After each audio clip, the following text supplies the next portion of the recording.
खूप आभारी आहे वैशाली वैद्य मॅडम. संदीपने काम खूप सोपं केलं आहे. कालपासून ऐकतो आहे आणि खूप बरं वाटतं आहे की ज्या प्रश्नाविषयी मला असं कायम वाटतं की आपण महाराष्ट्र म्हणून, देश म्हणून जी प्रगती केली, जो विकास केला, ज्या समानतेकडे आपण चाललो, न्यायाकडे आपण चाललो, त्याचा एक विचित्र यू-टर्न हा पाहताना खूप दुःख होतं. आणि त्यामुळे विचारवेध संमेलन, संयोजक, गांधीभवनची सगळी मंडळी यांनी हा जो घाट घातला, सतत स्वतःशी बोलण्याचं काम जे चाललं होतं ह्या यू-टर्नबद्दलचं, त्याला एक ऐकायला आणि बोलायला संधी दिली, त्याबद्दल सुरुवातीलाच आभार मानतो आणि माझ्या मांडणीला सुरुवात करतो. एकतर मला असं वाटतं की सगळ्यांच्या बोलण्यातनं जे येतं ना, आपण आपल्या सवयी बदलल्या पाहिजेत, असंच त्याचा अर्थ येतो आहे. म्हणजे आता काम करताना मला सातत्याने असं वाटतं की सकाळी 1-4 तास मी ॲकॅडमिशियन असतो, काहीतरी लिहायचं चळवळीबद्दल. त्यानंतर मग कार्यालयात गेलं की फोन यायला लागतात, सरपंचांचे फोन यायला लागतात, त्यावेळेस तुम्ही ॲक्टिव्हिस्ट असता. दुपारच्या नंतर काही सह्या करायला लागतात, त्यावेळेस ॲडमिनिस्ट्रेटर आपण असतो. तर मला असं वाटतं की आपल्याला ह्या तिन्ही रोलमध्ये काम करण्याचा प्रयत्न करण्याची खूप गरज आहे. आणि जे संदीप भाऊंनी या ठिकाणी मांडलं, मला असं वाटतं की हे आव्हान आपण कालपासून बोलतो आहे, चर्चा करतो आहे, पण हे पेलताना मला खूप महत्त्वाची गोष्ट जी वाटते ती खरं ज्या लाल निशांच्या परिवारात मी घडलो, श्रीमुक्ती संघटना श्रमिक परिवार जो होता, वैद्य सर या ठिकाणी आहेत, वैद्य मॅडम आहेत, ह्या सगळ्याचं, आता माझे कलिग, माझे सहकारी आहेत, राजश्री या ठिकाणी आलेले आहेत. खूप तगडी साथ या मंडळींची आहे. नैनी पालकर आहेत, नेहाजी आहेत, यामिनीताई ज्यांनी खरं याची मुहूर्तमेढ रोवली महिला राजसत्ता आंदोलनाची, त्याही आज या ठिकाणी आलेल्या आहेत. खूप लोकांचा यात हातभार लागला, कारण महिला राजसत्ता आंदोलन घ्या, सावित्री अकादमी घ्या, पंचायत महिला आघाडी घ्या, अशा प्रकारच्या चळवळी उभं करणं आजच्या काळामध्ये खूप त्रासाचं आहे, हे वैद्यताई बोलल्या. पण मला असं वाटतं की जे व्यापक चाललं आहे ना, त्याचा या चळवळींवर किती परिणाम होतो त्याचा अनुभव थोडे वेगळा आपला विषय घेऊन बोलायला पाहिजे. आणि त्या दृष्टिकोनातून मला असं वाटतं की सगळ्यात जास्त त्रास अर्थात मी माझ्या पत्नीला देतो. नीला लिमये या ठिकाणी आलेले आहेत, कारण ही सगळी चर्चा चालते, हे झालं, मोदींनी ते केलं, अमुक झालं, हे सातत्याने बोलणं आणि स्वतःवर शेवटी नॅचरली आपला जोडीदार आहे, पार्टनर, त्याशी आपण बोलत राहतो. त्यामुळे हे सगळं जे चाललेलं आहे याच्यामध्ये मी असं म्हटलं की आपण सवयी बदलायला पाहिजेत. त्यामुळे एक सवय मी थोडी बदलायचा प्रयत्न आत्ता करणार आहे की सुरुवातीला आपण सगळ्यांनी, म्हणजे आता रस्त्यावर यायला पाहिजे, घोषणा द्यायला पाहिजेत, बोलायला लागणार आहे, म्हणून एक 3 घोषणा मी घेणार आहे. आणि ह्या घोषणा आपण थोडंसं हात वर करून जोरदार बोलल्या, ह्या महिलांनी तयार केलेल्या घोषणा आहेत. महिला राजसत्ता आंदोलनाच्या प्रक्रियेमध्ये आमच्या ज्या घोषणा तयार झाल्या, त्यावेळेस जो प्रश्न आला त्याच्यावर चर्चा करायची, बोलायचं आणि ती घोषणा तयार व्हायची, अशी पद्धत झालेली आहे. त्यामुळे ह्या 3 घोषणा माझ्याबरोबर आपण द्याव्यात अशी माझी विनंती आहे. पहिली घोषणा आहे, सांदी कोपऱ्यात राहायचं नाही आणि आपण सगळ्यांनी म्हणूया, हात वरती करून राज्य करायला भ्यायचं नाही. मला वाटतं आत्ता 25 वर्ष होत आली, 30 वर्ष होतील, आरक्षण मिळालेलं आहे महिलांना. 73वी घटनादुरुस्ती, 74वी घटनादुरुस्ती, आदिवासी स्वशासन कायदा, हे सगळं आलं. खूप चांगली मोठी संधी आहे, त्याच्याबद्दल मी बोलेल, अनुभव काय आहेत ते. पण अगदी आत्ताच्या वातावरणामध्ये, प्रस्थापितांच्या वातावरणात तुम्ही असं बघा की एका गावामध्ये 6च घरं आहेत, त्या घरातलं आरक्षण एका दलित महिलेला मिळालं आहे आणि बाकी सगळी घरं माळी, मराठा आणि बाकी सगळे प्रस्थापितांचे आहेत. आणि त्याच्यामध्ये त्या बाईला राज्य करायचं आहे, सरपंच व्हायचं आहे. तुम्हाला कल्पना असेल, झेंडावंदन करण्यासाठी सुद्धा आदिवासी आणि महिला, ज्या दलित महिला होत्या, त्यांना काम प्रत्यक्ष झेंडावंदन करायला कितीतरी वर्षे गेली, प्रत्यक्ष झेंडावंदन करायला. त्यामुळे ही जी घोषणा आहे, ही सांदी कोपऱ्यात राहायचं नाही, आपण म्हणावं राज्य करायला भ्यायचं नाही. आणि मला वाटतं ही घोषणा महिला राजसत्ता आंदोलन म्हणून आपल्यापर्यंत पोहोचावी अशी माझी इच्छा आहे. तयार आहे? देऊया? हात वरती जर आला तर आणखी छान वाटेल. मला असं वाटतं की घोषणा ही उद्घोष आहे, तो आतून आला पाहिजे. अरे सांदी कोपऱ्यात राहायचं नाही, अरे सांदी कोपऱ्यात राहायचं नाही. थँक्यू. दुसरी घोषणा आहे, कारभारणींचा खरा दागिना. हे सगळं करताना आम्हाला खूप त्रास व्हायचा. आपण महिला आहेत म्हणून त्या करप्शन करणार नाहीत, महिला आहेत म्हणून अमुक करणार नाहीत, असं नाही होत. जेंडर फ्री आहे करप्शन. त्यामुळे हे काम करताना दुसरी घोषणा आमची तयार झाली, कारभारणींचा खरा दागिना ताट मान ताट कणा. कणा आणि मान कशी पाहिजे? ताट पाहिजे, त्याशिवाय आपल्याला राज्य करता यायचं नाही, लोकांसाठी ग्रामपंचायत चालवता यायची नाही. तर घोषणा अशी आहे, कारभारणींचा खरा दागिना आपण म्हणावं ताट मान ताट कणा. ठीक आहे? अरे कारभारणींचा खरा दागिना, अरे कारभारणींचा खरा दागिना. थँक्यू. आणि शेवटची घोषणा घेतोय.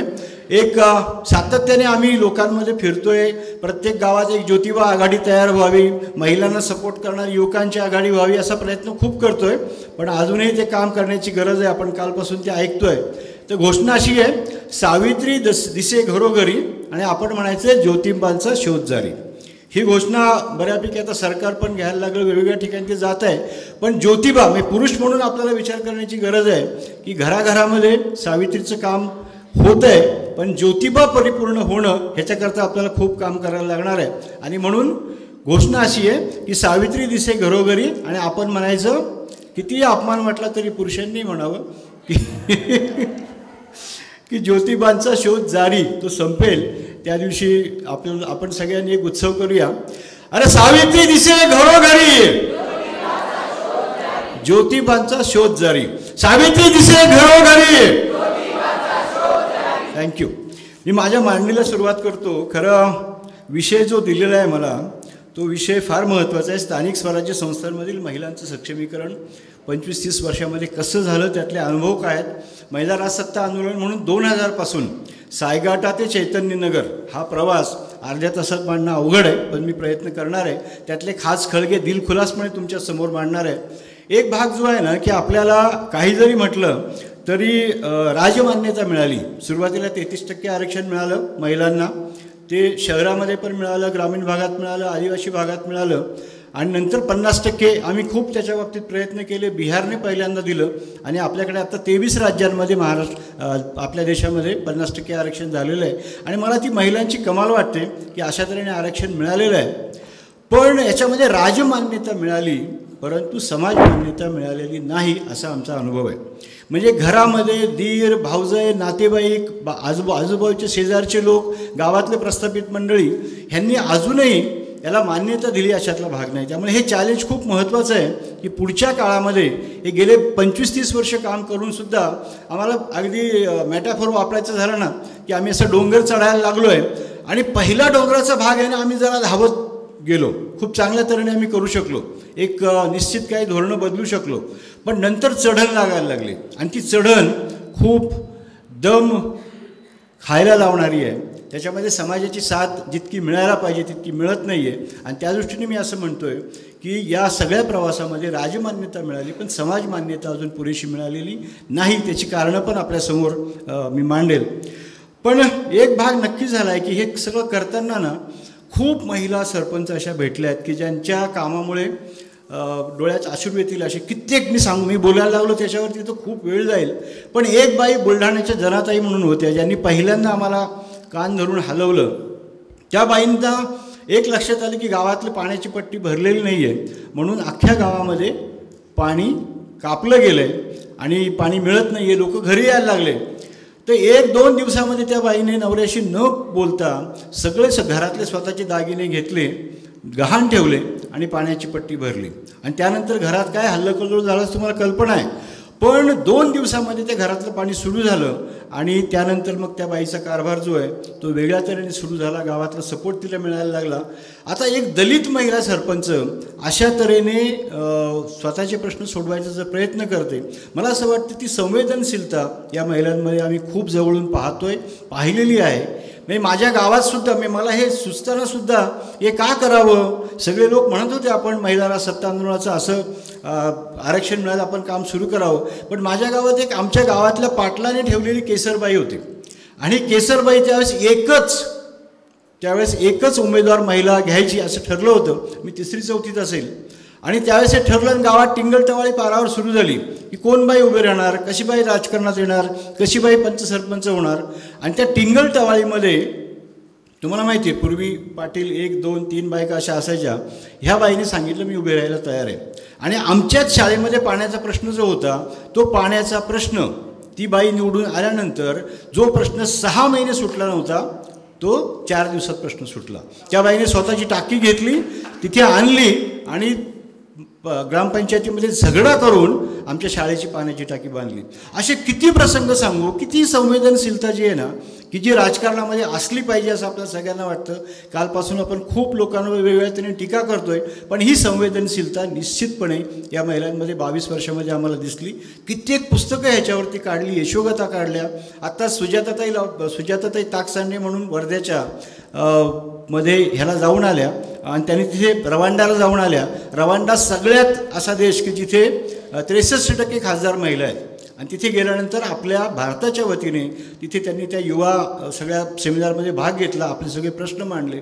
मला असं वाटतं हे खूप होतं आहे एका बाजूला, पण हे होत असतानासुद्धा मला सगळ्यांना आपल्याला विनंती करायची की गावातलं मूळ आपलं प्रत्येकाचं काही ना काही असतं.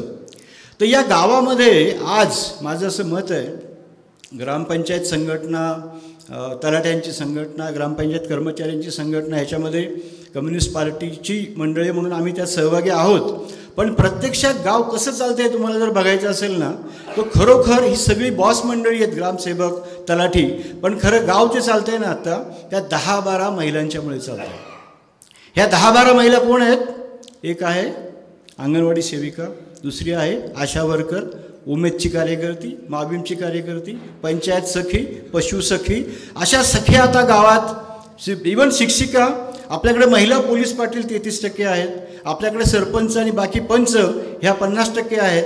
तो गावातला जो कारभार आहे ना तो सेवाभावी कारभार करण्याचं काम मला असं वाटतं की ह्या महिला करत आहेत. आणि त्यामुळे तुम्ही कल्पना करा की आपल्याकडे लोकशाही रक्षण करायचं जर असेल तर त्या दृष्टिकोनातून एक मोठं केडर आहे, पण त्याच्याकडे लक्ष आपण दिलं पाहिजे. तुम्ही कल्पना करा की 10 महिला अशा, ज्याला मी गावातलं पायदळ म्हणतो, हे पायदळ तिथं आहे आणि या किमान 10 महिला पूर्ण गावामध्ये फिरत असतात, लोकांचे प्रश्न सोडवत असतात. ह्यांना जर नीट आपण शिबिरामध्ये हा मुद्दा समजावून सांगितला तर आज आपल्याकडे 28,000 पंचायती आहेत, 42,000 गावं आहेत. तुम्ही जर 10 जरी संख्या घेतली तर 3-1 लाख महिला ह्या गावामध्ये आहेत. आम्ही प्रयत्न करतो आहे गाव शाखेच्या मार्फत, गाव माहिती केंद्राच्या मार्फत, हे पंचायत महिला जी काही आघाडी चालली त्याच्यामार्फत. पण मला असं वाटतं की ह्या मंडळींकडे कोणी पोहोचत नाही. आजच आम्ही या ठिकाणी मुक्ताताई आम्ही बोलत होतो की आपण युनियनशी बोललं पाहिजे. आता आमची अंगणवाडी कर्मचारी संघटना आहे, त्याचप्रमाणे आशा वर्करची संघटना आहे, ह्यांच्यामार्फत आपण जर हा मुद्दा घेऊन गेलो, तुम्हाला कल्पना आहे हे गाव पातळीवरती आज निश्चितपणे कितीही आपण या ठिकाणी चर्चा करा, पण योजनांच्या वतीने तुम्ही गावात गेलात ना तर 2 गोष्टींच्या बाबतीत लोक एकदम खुश आहेत या सरकारवरती आणि ते आपण शोधलं पाहिजे ते कसं होतं. एक आहे मोदींचा पगार. गावात आपण गेलो ना की 6,000 रुपये वर्षाला मिळणार आहेत, ही पहिली गोष्ट. दुसरी गोष्ट रेशन फ्री आहे, पुढचं आणखी 5 वर्ष रेशन फ्री मिळणार आहे. ते कसं मिळतं, किती मिळतं हा भाग वेगळा, पण मुद्दा असा आहे की रेशन मोफत मिळतं आहे, मोदी आम्हाला पगार देत आहेत. मला असं वाटतं की ही सगळी इलेक्शनच्या आधीचा सगळा भ्रष्टाचार आहे. योजनांच्या बाबतीत या तऱ्हेचा प्रचार निश्चितपणे मोठ्या प्रमाणात होतो आहे. त्यामुळे मला हल्ली असं नक्की वाटायला लागले, आपणही विचार करावा असं वाटतं की आपल्याला सतत लाईक माइंडेड लोकांबरोबर काम करायची सवय आहे की आपल्या विचाराची माणसं कोण आहेत त्यांच्याबरोबर आपण काम करूया. मला असं वाटतं जर हे आव्हान पेलायचं असेल तर अनलाईक माइंडेड लोक, जे आपल्या विचाराची नाही, जे आपल्या विचाराशी जोडलेले नाही आहेत, ह्यांच्याबरोबर आता आम्ही खूप संवाद वाढवतो आहे आणि ते करण्याची खूप आवश्यकता आहे. नाही तर आपण भोळेपणात राहू की ठीक आहे आपले लोक आले, आपण एकमेकांना विचार समजावले.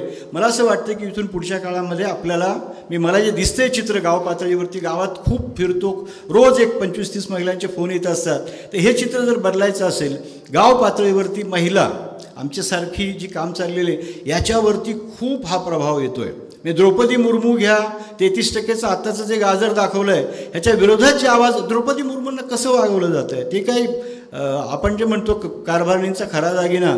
आता ही कारभारीण म्हणून आपल्या राष्ट्रपती खरोखर ताटकना ठेवू शकतायत का?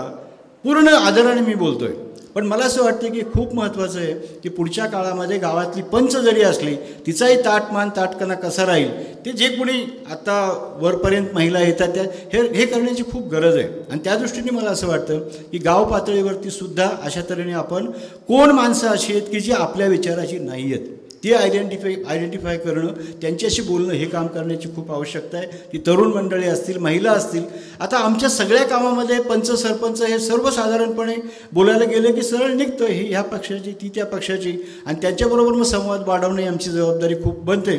त्यामुळे हा एक भाग आपल्या लक्षात घेतला पाहिजे. आणि त्या दृष्टिकोनातून मला असं दिसतंय पुढच्या काळामध्ये, तुम्हाला कल्पना आहे, मला वाटतं कालही चर्चा झाली याची, की आता एक तो रथ फिरतोय सगळीकडे, म्हणजे 3000 रथ आत्ता वेगवेगळ्या ठिकाणी फिरत आहेत आणि या रथांमध्ये योजना पोचवणं, प्रचार करणं, त्याला एकच मुलाने त्याला राजवैभव म्हणून आहे त्याने हे केलं की एकच प्रश्न विचारा की आपल्या सरकारचं नाव काय. कारण सगळीकडे त्या रथावरती मोदी सरकार लिहिलं आहे. हा प्रश्न विचारला की सगळे प्रश्न पुढचे येतात. आणि मग त्यांनी ज्या ज्या ठिकाणी, मला वाटतं 60-70 ठिकाणी आता तो रथ अडवला गेला आहे आणि लोक म्हणतात की आपल्या सरकारचं नाव काय तुम्ही सांगा, मोदी सरकार की भारत सरकार, आणि तिथून मग बाकी सगळ्या प्रश्नाला वाचा फुटते. मला असं वाटतं हे करण्याची खूप आवश्यकता आहे. आणि मुलं खूप शांतपणे करत आहेत. संविधान प्रचारक राजवैभवसुद्धा आहे.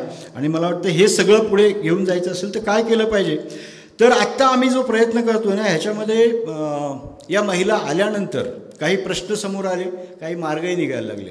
प्रश्न समोर कोणकोणते आलेत जे राष्ट्रीय पातळीवर बोलले जातात ते तुमच्यासमोर, मला वेळेचं जरा फक्त आठवण करून द्या. पहिला प्रश्न जो आला आहे राष्ट्रीय समस्या, मी आता गुजरात 7-8 राज्यांमध्ये आम्ही जातो, बांगलादेशमध्ये काम चाललेलं आहे.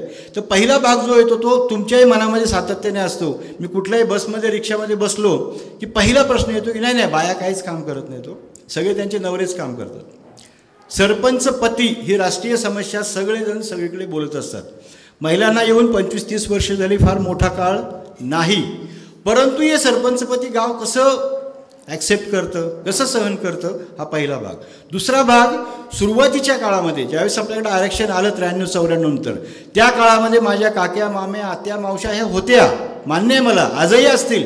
पण मुख्य मुद्दा असा आहे, मी सुरुवातीला जे म्हटलं की ह्याला समाज मान्यता कशी मिळते सरपंचपतींना. मी तुम्हाला अशी उदाहरणं, इतकी निगेटिव्ह उदाहरणं आहेत की ज्यामध्ये आपल्या डोक्यातली पितृसत्ता अशी दिसते गावागावांमध्ये या महिलांशी व्यवहार करताना, वावरताना. म्हणजे सर्वसाधारणपणे नवऱ्याबरोबरच व्यवहार केला ग्रामसेवकाने की सगळं त्यांना जे करायचं ते होऊन जातं. त्यामुळे मला असं वाटतं हे पहिला जो मुद्दा आहे याच्यावर आम्ही खूप घाव घालतो आहे. सरपंचपती नावाची गोष्ट, ह्याच्या या कॉन्सेप्ट जी ही संकल्पना, ह्याचाच मिसयूज खूप होतो आहे महिलांना थांबवण्याकरता. आणि माझं असं मत आहे की जी सरपंचपती नाही आहे, पतीच्या नावावर व्यवहार करत नाही आहे, पतीचा आधार घ्यावा, मदत घ्यावी, हे ठीक आहे, पण मला असं वाटतं की सरपंचपती नावाची गोष्ट खूप कमी होत चालली आहे. प्लीज लक्षात ठेवा, वकील महिला पुढे येत आहेत, डॉक्टर महिला आता सरपंच होतात, नव्या सुनबाई आता येत आहेत, शिकलेल्या MSW झालेल्या कित्येक मुली आता राजकारणात येत आहेत. आणि हे अशा तऱ्हेचं हे चालवून घेणार नाहीत. म्हणजे आता आपण कुणी तरुण मुलींना विचारलं ना की नवऱ्याने मारलं तर काय करणार, ते म्हणणार हात धरणार. तसंच आता राजकारणात होतं. आणि मला वाटतं हे फार महत्त्वाचं आहे, हे लक्षात घेतलं पाहिजे. दुसरा प्रश्न सातत्याने आम्हाला जो पडतो, विचारला जातो, खूप त्याच्याबद्दल फाईट करायला लागते या महिलांच्या बाबतीत, तो आहे बजेटचा फोबिया. म्हणजे बजेटबद्दल महिलांना घरातलं 10,000-20,000चं ठीक आहे, पण कोट्यावधींचं बजेट आलं की जरा घाबरल्यासारखं होतं. हे शिक्षण खूप द्यावं लागतं. मग 1 कोटीचं बजेट आलं, मग त्याच्यामध्ये ग्रामपंचायत डेव्हलपमेंट प्लॅन आला किंवा आता लोकलायझिंग SDGचं बजेट आलं, ते असं खूप दिसायला लागलं की महिला जरा घाबरतात. त्यामुळे आम्ही सातत्याने प्रयत्न असा करतो आहे की त्यांना बजेटबद्दल भीती वाटणार नाही अशा तऱ्हेचं शिक्षण कसं देता येईल. तर हा दुसरा भाग आहे. तिसरा भाग आपल्याकडं खूप कमी झाला आहे सुदैवाने, आणि मला फार महत्त्वाचा वाटतो, आपणही त्याचा विचार जरूर करावा. ते आहे चारित्र्य हनन. कुठलंच काही साधन सापडलं नाही आणि एखादी बाई चांगलं काम करते, म्हणजे नो कॉन्फिडन्स मोशन ज्याला म्हणतात ना, अविश्वास ठराव. जी बाई विश्वासाने उत्तम काम करते तिच्यावर पहिल्यांदा अविश्वास ठराव येतो. आणि म्हणून त्याच्याकरता आम्हाला वकील आणि बाकी सगळं तयारी करायला लागते. आणि दुसरा भाग जो आहे की तिचं चारित्र्य हनन करायचं. तिला इथे पाहिली होती, ह्याच्याबरोबर पाहिली होती, म्हणजे अगदी फालतू उदाहरण द्यायचं झालं ना तर ती समजा चुकून ग्रामसेवकाच्या स्कूटरवर जर गेली तर नवरा, बाकीचे लोक, नवरा तर सहजच विचारतो किती वेळा ब्रेक मारला होता. मला वाटतं हे जी मानसिकता आहे ना, ही मानसिकता आपल्याकडे समाजात आहे आणि ती लंबी लढाई आहे, ती लगेच संपणारी नाही आहे, मला मान्य आहे. पण चारित्र्याबद्दलचं आता आम्ही वेगळं सिलेबस तयार करतो आहे, महिलांशी बोलतो आहे. चारित्र्य पुरुषांना नसतं का, चारित्र्य महिलाच का विचार करतात, अशापासून सुरुवात करून त्यांच्या कार्यशाळा घेतो. पण चारित्र्याबद्दलच्या डोक्यात जे बसलेली जी फ्रेम आहे, सकाळी हरीश जे बोलत होता, मला असं वाटतं ती फ्रेम हलवणं खूप आवश्यक आहे आणि त्याच्यावर काम करावं लागतं. आता एक आणखी प्रचंड गंभीर प्रश्न समोर आलेला आहे आणि त्यात खूप चळवळीच्या लोकांची मदत लागणार आहे. ते म्हणजे साधारणपणे 95% महिला या राजकारणात येतात, निवडून येतात, 5 वर्ष राहतात आणि ती झाली की परत आपल्या स्वयंपाकघरात शेतीत जातात. 95% महिला. हा जो ड्रॉपआउट आहे, ही जी गळती आहे, ह्या महिला पुढे कशा राजकारणात, म्हणजे पुरुष जसा निवडून आला रे आला की काय प्रयत्न करतो की मला आता मी इथे ग्रामपंचायतीला आहे, पंचायत समिती, जिल्हा परिषद, हो पुढचं सगळं ठरलेलं असतं. पण महिलांच्या बाबतीत युटर्न पुन्हा आपल्या घरात. आणि त्यांना मला कळत नाही आहे 5 वर्षामध्ये त्यांना कोण एवढा त्रास देतं, काय नेमकं होतं, ह्याचा खूप अभ्यास करायला पाहिजे. काही महिलांना आम्ही टिकवून ठेवलं आहे आंदोलन म्हणून, त्या प्रशिक्षिका झाल्यात, प्रचारक झाल्यात, वेगवेगळ्या गोष्टी करतायत. पण हा एक मोठा गंभीर प्रश्न समोर येतो आहे आणि ह्याच्या बाबतीत काम करण्याची खूप गरज आहे. आणि सगळ्यात 5वा मुद्दा जो आहे, मी सगळेच प्रश्न आत्ता नाही मांडू शकत, पण इलेक्शन खूप महाग होत चाललं आहे, तुम्ही सगळ्यांनी पाहिलेलं आहे. आणि इलेक्शनमध्ये मतदारसुद्धा भरपूर पैसे घ्यायला लागलेले आहेत. आम्ही भ्रमदानमुक्त मतदान असं एक कॅम्पेन चालवतो आहे, ज्याला फारसा रिस्पॉन्स मिळायचा असेल तर खूप मेहनत करायला लागते. भ्रमदानमुक्त मतदान म्हणजे भ्रष्टाचार नाही, मटण नाही, दारू नाही, नवस नाही, भ्रमदान, ह्या 4 गोष्टी गावाला खूप चालतात. आणि हे काम करताना सुद्धा सातत्याने असा प्रयत्न करावा लागतो की इलेक्शनच्या पातळीवरती आम्ही चर्चा करतो की हे असं होता कामा नये, असं करूया, तसं करूया. आणि महिलांचं म्हणणे, आम्ही पाय ठेवला एसटीतनं गावात की पूर्ण चित्र आपल्या चर्चेच्या विरोधात दिसतं. त्यामुळे हा एक मोठा आव्हानाचा भाग आहे. आणि सगळ्यात महत्त्वाची गोष्ट जी खूप वाईट होत चाललेली आहे आपल्याकडे, ती म्हणजे अनअपोज्ड इलेक्शन्स. माझ्या गावामध्ये, शेजारच्या गावांमध्ये, वेगवेगळ्या ठिकाणी सगळ्यांना असं वाटतं, हे याच्यामध्ये नोकरशाही तर एक नंबरची पुढे धावते की इलेक्शनच घ्यायची नाही, गावाला पटवायचं. माझ्या गावामध्ये, निमगाव भोगी माझं गाव, रांजणगाव जवळचं आहे, तिथे काय करतात माहिती आहे ना, इलेक्शन घ्यायचं नाही, पण पंचाची जागा, सरपंचांची जागा पूर्ण कायद्याच्या पद्धतीने. तर मारुतीच्या मंदिराला जो जास्त देणगी देईल असा लिलाव होतो आणि पंच सरपंच निवडले जातात. आता अशा राजकारणामध्ये महिलांना टिकवायचं म्हणजे, तुम्हाला माहिती आहे गुजरातमध्ये समरस पंचायत नावाची योजना आहे की जर इलेक्शन घेतलं नाही तर 3 लाख रुपये त्या गावाला मिळणार. आणि गावाचं म्हणणं काय असतं, आम्हाला 3 लाख रुपये मिळाले, गावाला फायदा झाला का, आणि इलेक्शन झालं नाही म्हणजे मारामारा नाही, भांडणं नाही, स्पर्धा नाही, व्हेरी गुड, मस्त आहे. तीच जर महिला असेल 5 लाख रुपये मिळणार, यंग महिला असेल 7 लाख रुपये मिळणार. मला असं वाटतं की समरस योजना मोदी सरकार आणि BJPला खूप फायद्याची ठरणार आहे आणि हळूहळू ते पूर्ण राष्ट्राला लागू करतील की काय, अशी भीती वाटायला लागली. आणि मोठ्या प्रमाणात लोक ते ॲक्सेप्ट करत आहेत, ही फार वाईट गोष्ट आहे. आत्ता गेल्या इलेक्शनमध्ये आपल्या ग्रामपंचायतीच्या मॅक्झिमम अनअपोज इलेक्शन ज्या झाल्या त्याचा आम्ही अभ्यास केला आणि लोकांचा कल, नोकरशाहीचा कल खूप त्या बाजूने आहे. आणि पक्षांनी पण काही फारसं हे केलेलं नाही आहे, त्याच्याबद्दल काय आवाज केला अशातला भाग नाही आहे.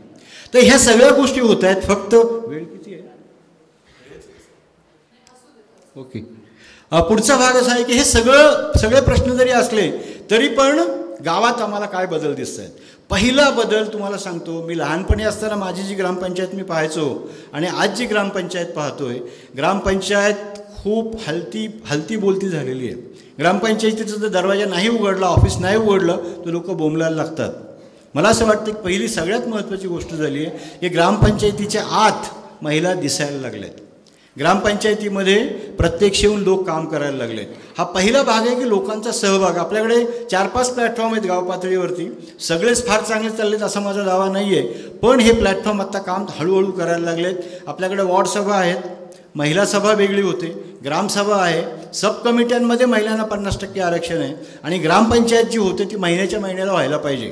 तर ग्रामपंचायतीच्या सभा नियमित होतात, ग्रामसभा आणि महिला सभा अजून नीट होत नाही, सब कमिट्या 3-4 नीट चालत आहेत. पण ह्या सगळे प्लॅटफॉर्म कायद्याने आपल्याला दिलेले आहेत. त्यामुळे गाव पातळीवरती तुम्ही इथून जे कोकणातले लोक आमच्याबरोबरचे काम करतात ना, हे सगळे प्लॅटफॉर्म आपल्या गावातले इथून हलवतात. तुम्हाला कल्पना असेल, कोकण बरंचसं मुंबईतनं चालतं, मुंबईमधली जी मंडळी आहेत ती सगळे मनी ऑर्डर इकॉनॉमी आहे आणि त्यांच्या सगळ्या मिटिंगा इकडे मुंबईला होतात आणि तिथून ठरतं गाव कसं चालणार आहे. तर बऱ्याच ठिकाणी ही जी मंडळी आहेत, एका गावातला एक माणूस आपल्या गावातला कारभार हे प्लॅटफॉर्म कसे हालतील असा प्रयत्न करतो. आम्ही त्यांचं ट्रेनिंग घेतो. पण मला वाटतं हा पहिला भाग जो आहे ना, की गाव हलायला लागलं आहे, ग्रामपंचायत हलायला लागली, हा पहिला भाग. दुसरा भाग मला जो दिसतोय तो गावातला जो डॉमिनन्स पूर्वी होता ना, वर्चस्व पूर्ण जे प्रस्थापितांचं असायचं, सावकारांचं असायचं, पाटलांचं असायचं. म्हणजे मला असं आठवतंय की पाटील आमच्या गावात असा उभा राहायचा, एक आज्ञा सोडायचा, सगळ्या गावांनी ऐकायचं ना आपापल्या कामाला जायचं. हे आत्ता होऊच शकत नाही. ते वर्चस्व खूप कमी झालं आहे या 73व्या घटनादुरुस्तीमुळे, महिलांच्या आरक्षणामुळे. आणि तुम्ही जर पाहिलं गावातलं जातीचं गणित तर मला असं वाटतं हे वर्चस्व कमी होणं साहजिक आहे. तिसरा भाग जो आहे की सर्व्हिस सेंटर म्हणून गाव फक्त काम करायचं, त्याच्यावर फरक. डिसिजन्स आता काही गावं घ्यायला लागलेत, निर्णय घ्यायला लागलेत. कितीतरी निर्णय असे आहेत, बेस्ट प्रॅक्टिसेस असे आहेत की जे गावाने स्वतः ठरवलं आणि मग सरकारला कळवलं. आणि मला असं वाटतं की अशी कित्येक उदाहरणं आहेत. मी तुम्हाला कल्पना असेल, आम्ही जवळजवळ 1000 गावांमध्ये ग्रामपंचायतीचे कर्मचाऱ्यांचे फलक त्यांच्या मोबाईल नंबरसह त्यांच्या वेळेसह लागले पाहिजेत असे आम्ही 5,000 गावांमध्ये करू शकलो. अर्थात सगळ्या कर्मचाऱ्यांनी विरोध केला. आता हळूहळू तो GR व्हावा असा प्रयत्न करतोय. अशी खूप वेगवेगळी उदाहरणं आहेत की ज्याच्यामध्ये महिलांनी हा पुढाकार घेतला आणि त्या दृष्टिकोनातून एक निर्णय केंद्र म्हणून ते काम करायला लागले. माहिती केंद्र त्या ठिकाणी सुरू व्हायला लागलेत. हा दुसरा भाग. त्यानंतरचा भाग जो आहे मला खूप महत्त्वाचं वाटतं आहे की इन्क्लुझिव्ह, सर्वसमावेशक अशा मिटिंगा व्हायला लागल्यात. हे पूर्वी जे असं ते मुस्लिम इकडचे आहेत, हँडिकॅप्ट, अपंगांचा प्रश्न काय आहे हे व्हायचं नाही. पण आता 10% बजेट, 5% बजेट अपंगांसाठी, 15% बजेट दलितांसाठी, 10% बजेट महिलांसाठी, ह्याच्याबद्दल खळखळून चर्चा होते. आणि मला वाटतं हा खूप महत्त्वाचा बदल मला त्या ठिकाणी दिसतो. आणि तुम्हाला कल्पना असेल की भारतामध्ये अनेक ठिकाणी ग्रामपंचायतींच्या, पंचायत राजच्या, सरपंचांच्या असोसिएशन मोठ्या प्रमाणात तयार व्हायला लागल्यात. आपल्याकडे 6-7 असोसिएशन आहेत. आमची पंचायत महिला आघाडी आहे. पण मला दिसतंय असं की प्रत्यक्षात ही सगळी मंडळी एकत्र यायला लागलेत. त्याच्यामध्ये काही ठिकाणी आहे मानधन वाढलं पाहिजे, अमुक व्हायला पाहिजे, त्याची गरजही आहे. पण गावाच्या मुद्द्यांवरती आणि खास करून तुम्हाला नम्रपूर्वक मला सांगायचं आहे की आत्ताच्या काळामध्ये या 2014 नंतर जितके अधिकार, जितकी ऑटोनॉमी दिलेली होती ना या गावांना, ग्रामपंचायतींना, ती कमी करत चालले. ही खूप वाईट गोष्ट आहे. म्हणजे याला डिव्होल्युशन ऑफ पॉवर म्हणतात, विकेंद्रीकरण म्हणतात. त्याचं सेंट्रलायझेशन खूप व्हायला लागलं आहे आणि अधिकारी वर्ग त्याच्यामध्ये जास्त. तुम्हाला कल्पना आहे आत्ता की 28 पैकी 25 महानगरपालिकांमध्ये निवडणुकाच झालेल्या नाही आहेत आणि नोकरशाही इतकी मजा मारते आत्ता की लोकप्रतिनिधी नाही आहेत. खूप छान. म्हणजे लोकप्रतिनिधी मुक्त महाराष्ट्र हे स्थानिक स्वराज्य संस्थेचं चित्र आहे आता. आणि याच्याबद्दल कोणी, आम्ही कोर्टात गेलो, रिट पिटिशन टाकलं आहे, पण हे चित्र चांगलं नाही आहे आणि सगळं चित्र केंद्रीकरणाकडे जाणार आहे. त्यामुळे या दृष्टीने सुद्धा काम करण्याची खूप आवश्यकता आहे. आणि सगळ्यात अशा असोसिएशन जे आहेत, मला असं दिसतं की पुढच्या काळामध्ये आपण हा प्रयत्न निश्चितपणे करायला पाहिजे. म्हणजे मला दिसते कार्यक्रम पुढच्या काळात जो दिसतोय ना खूप साधा आहे. आम्ही कायम ग्रामसभेतनं बॉटम अप गव्हर्नन्स खूप महत्त्वाचं आहे. ह्याच्यामध्ये ते कसं करता येईल. दुसरा भाग जो आहे की प्रोग्रामकडनं पॉलिसीकडे कसं जायचं. आपण क्रांतिज्योती मॅन्युअल इथे तयार केलं, ते सरकारने स्वीकारलं, 50% आलं. महिला सभा आता आपल्या 27 राज्यांमध्ये होत आहेत. मला फार महत्त्वाची गोष्ट ही वाटते. आणि त्याच दृष्टिकोनातून मला पुढचा काळ जो आहे या दृष्टिकोनातून जे काम करायचं आहे, लोकशाही बळकट करण्याचं काम करण्याकरता स्थानिक स्वराज्य संस्था, तिथले लोकप्रतिनिधी, स्थानिक स्वराज्य संस्थांमधले, गावांमधले ही जी पलटण आहे, पायदळ आहे, हे पायदळ खूप महत्त्वाचं आहे आणि यांच्याबरोबर काम करण्याची खूप आवश्यकता आहे असं मला वाटतं आहे. त्यामुळे जिथे आपण पोचलो नाही तिथं पोचणं पहिली गोष्ट. जे आपल्याला वाटतात अनलाईक माइंडेड आहेत त्यांच्याकडे जाणं ही दुसरी गोष्ट. आणि सगळ्यात महत्त्वाचं मला असं वाटतं आहे की आम्ही आता एक नवीन पाऊल घेतलेलं आहे की महिलांचा संसाधनांमधला सहभाग, पर्यावरणामधला सहभाग ह्याचंसुद्धा काम सुरू केलेलं आहे.